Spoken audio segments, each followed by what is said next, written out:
So is everybody freaking out right now about the ammunition shortage? Yes. Yeah. And, I tried, I don't know if you heard about or saw the email that we sent out over the weekend. Mm-hmm. And I don't like surprises in business. I like plans. I like executing and acting on what we say we're going to do and delivering the results. So I feel that, a lot of the way we steer the business and we communicate with the people is based upon how I like to be treated as a consumer. And there's a lot of bullshit flying around about, why ammunition shortages exist, this, that, the other. And I sent an email out to all the people subscribed to our list and said, hey, we're not going to talk about why, but yeah, there are ammunition shortages, and it's going to potentially affect our supply chain late in the season.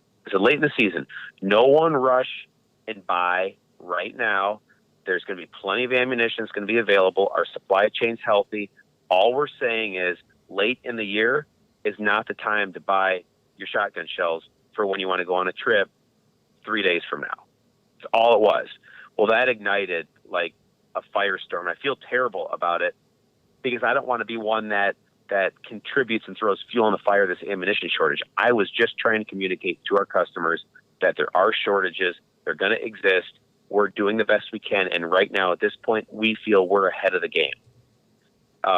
But yeah, I mean, it's going crazy. So So did you just send that email as like, hey, have some foresight here. Like if you got a trip coming up, go ahead, get your order in. Don't expect a week turnaround because it's not going to happen with this climate. Yeah. And in short, it basically said, inventories are healthy right now. We're going to be switching over to run our turkey loads. You'll be able to back order things. If they're not on the web, you can pre-order all that. We'll switch back up and start manufacturing our waterfowl stuff again as soon as Boss Tom runs in probably mid-March, early April. And then just don't wait until the middle of October to buy your stuff. Right. If your season starts in October, like plan ahead.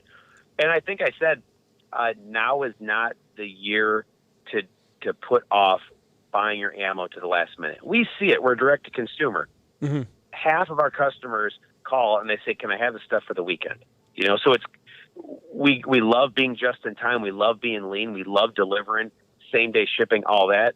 But this year it may be tough because there may not be towards the very end. We may have some supply constraints, and it's all going to be related to gunpowder. We've got all of our hull purchases are set. Wads are solid. We got contracts in place for all of our metal buys.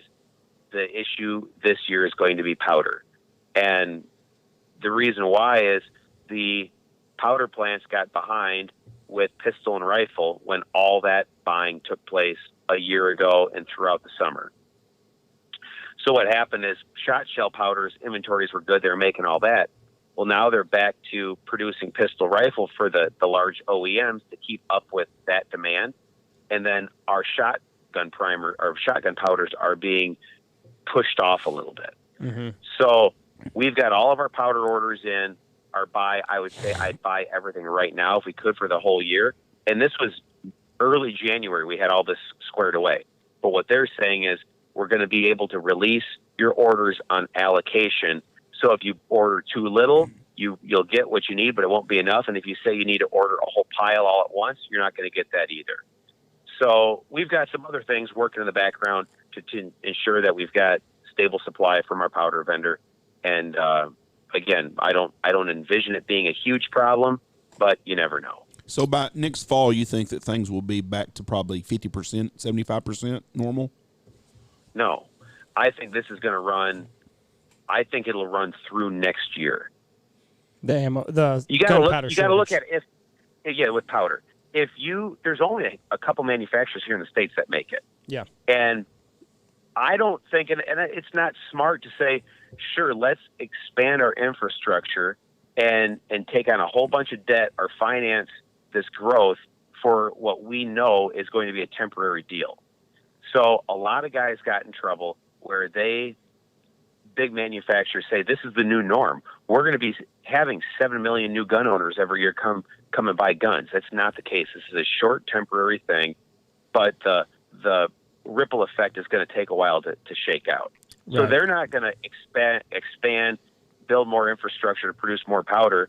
They're going to build what they can build, and God forbid we go to war, because these ammunition plants or the powder plants hold big time government contracts. So you start having to build artillery shells, everything else. Well, then everybody gets screwed. Yeah, so the supply really runs low. Right. So you got to look, all of 2021's powder, that capacity has already been bought up 2 weeks into January for the year. So for the guy that doesn't plan, he's shit out of luck for the year. You know, I remember as a kid, and this is forever ago, but just how America has changed. You could go to a store. We had a place called Gibson's in Wichita Falls, like a Walmart, and you could walk in, and they would have not wear a mask. You didn't have to wear a mask. You probably would have been no safer. Vaccine card. No vaccine card.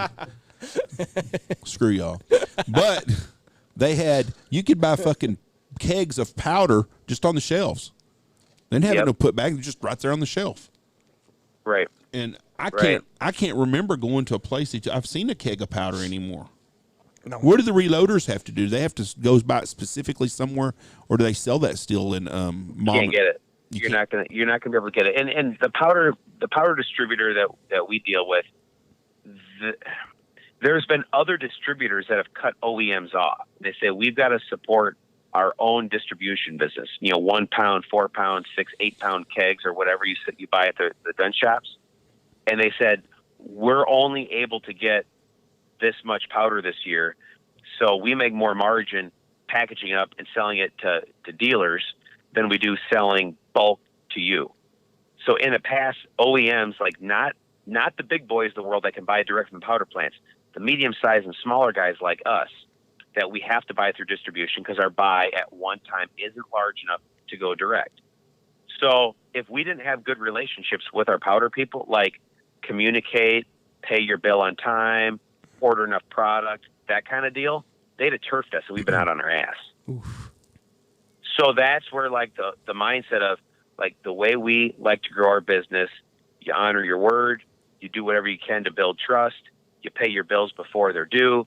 All that in years past has gone extreme distances in securing a healthy supply chain for us.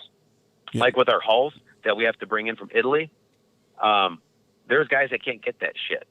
We went over there a year and a half ago and had like really, really good dialogue, built solid relationships. So then when we have to put the downstroke for our hull buys a year out, they want 30% down. We give them 50. Mm-hmm. Give them more than what they need, so the trust is there. And that's what we're doing. So the average guy right now that's a reloader, he can't buy primers or powder anywhere. Right.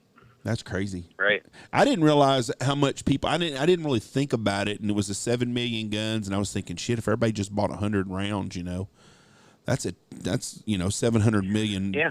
Well, the guys at Federal, they did a video where they said that, hey, we've got all these new gun purchases or gun buyers, first timers, and if 7 million people need to buy a box of 59 millimeters, do the math. I mean, that consumes their capacity right now. 350 million rounds. Right.